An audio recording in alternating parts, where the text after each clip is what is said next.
A second way we invest in our resources is to lower the risk of loss of, from flooding or erosion. Lots of places throughout Ohio are experiencing increasing levels of loss in real dollars due to flooding. And a lot of that gets down to this whole issue of stewardship of land uses in relationship to land and how we interact with land and resources. So that was one of the things that led us to the work we did in Chippewa Creek and the balanced growth planning. But a third form of investment is environmental restoration can be a place-based business and job incubator. And I want to talk about that a little bit too. And then the fourth thing is if we invest in natural resources and make them better, it has a major return in terms of we do things to increase community livability and appeal. So those are four forms of investment towards natural resources, and I do want to touch a little bit on them very briefly.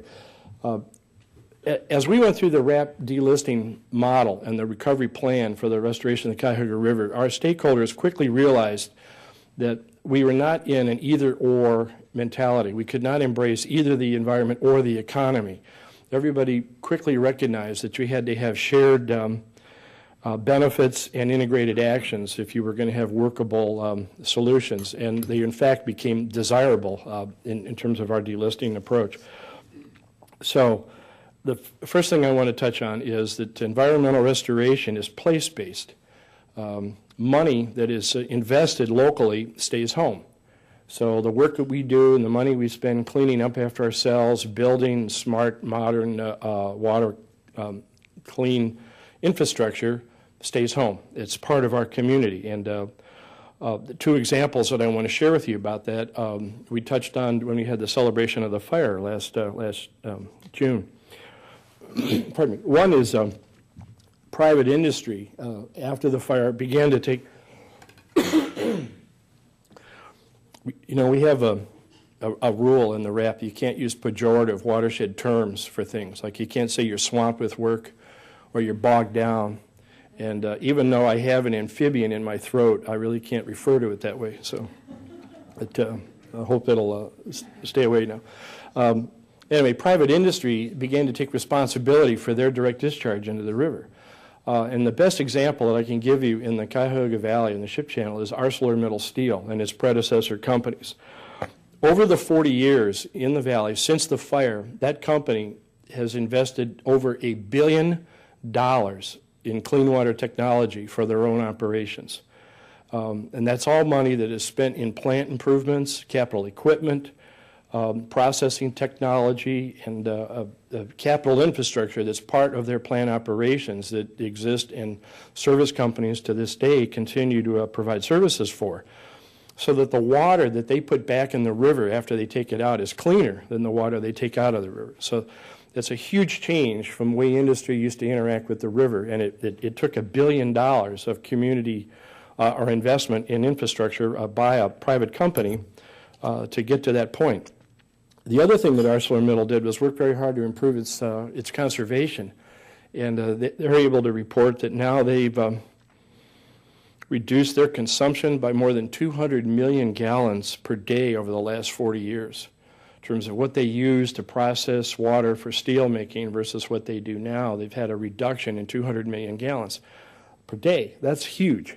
And that's a lesson and a technology skill set that ArcelorMittal has learned that we need to pay attention to, and I'll explain why in a few more minutes. But that kind of investment has made ArcelorMittal an example of integrated relationship. They've also provided support for our urban habitat initiatives, and they've been a good partner as a RAP stakeholder over the years. But they don't just make steel, they're also a part of our community, and their investment of $1 billion in our local economy had nothing to do with the steel they made, but it had everything to do with how they live and relate to the river, and it's an important lesson we need to remember. Another terrific example, even bigger, was the investment that our associates at the Sewer District made over the last 40 years, and since their inception, actually, when they were created, in upgrading and modernizing the entire southerly and Cuyahoga Valley interceptor and southerly treatment plant system. The Sewer District, by their own numbers, has reported to me about $2.3 billion, again, over the last many years, in upgrading the southerly treatment complex. Now that's a huge investment, and it's yielded huge benefit. Today, day in, day out, 7 days a week, 24 hours a day, the southerly treatment plant, in my view, probably produces some of the highest quality discharge from a major urban treatment facility that I know of in the Great Lakes. I mean, it's just amazing what it does, and the quality of water that ends up in the Cuyahoga River is a result of the investment and commitment that the Sewer District made over the years. It's a day in, day out benefit, and again, it was $2.3 billion that was spent locally. It produced an awful lot of tunneling jobs, capital infrastructure. There's a fairly large workforce there that operates the southerly plant. And it was essentially funded by the ratepayers of the community that are part of the Sewer District system. And it's a terrific example of the direct investment and economic value that happens in our region when we work hard at cleaning up after ourselves. I mentioned in forms of investment that increase community livability and appeal, and also perhaps reducing risk of floodwater and damage. And so I'm going to give you another example of investment of money that came to our region that was expended here that had those kinds of results. And that is the creation of the Cuyahoga Valley National Park that began in 1974 as a recreation area. Over time, as the land was purchased and bought from the landowners in the area, it created a riparian corridor about 22 miles long along the banks of the Cuyahoga River, and enclosed about 33,000 acres of protected and restored natural habitat. Well, if you take a river that's 45 miles essentially between Akron and Cleveland and take half of it and put it in a major national park, you start to see major recovery in the quality of the river and how it functions.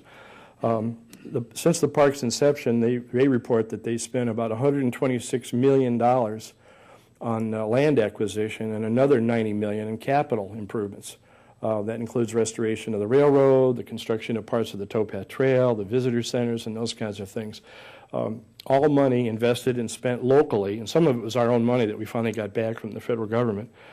The result is that it now hosts over 2.8 million visitors a year, making the Cuyahoga Valley National Park the sixth most visited of the 58 national parks in the country. It's an amazing story because it's one of the newer national parks, but it also is one of the most highly visited. And certainly, if you take surveys of people in the area and say, what do you like about this region? People always mention the connectivity of our park system, the towpath trail, and certainly the Cuyahoga Valley National Park.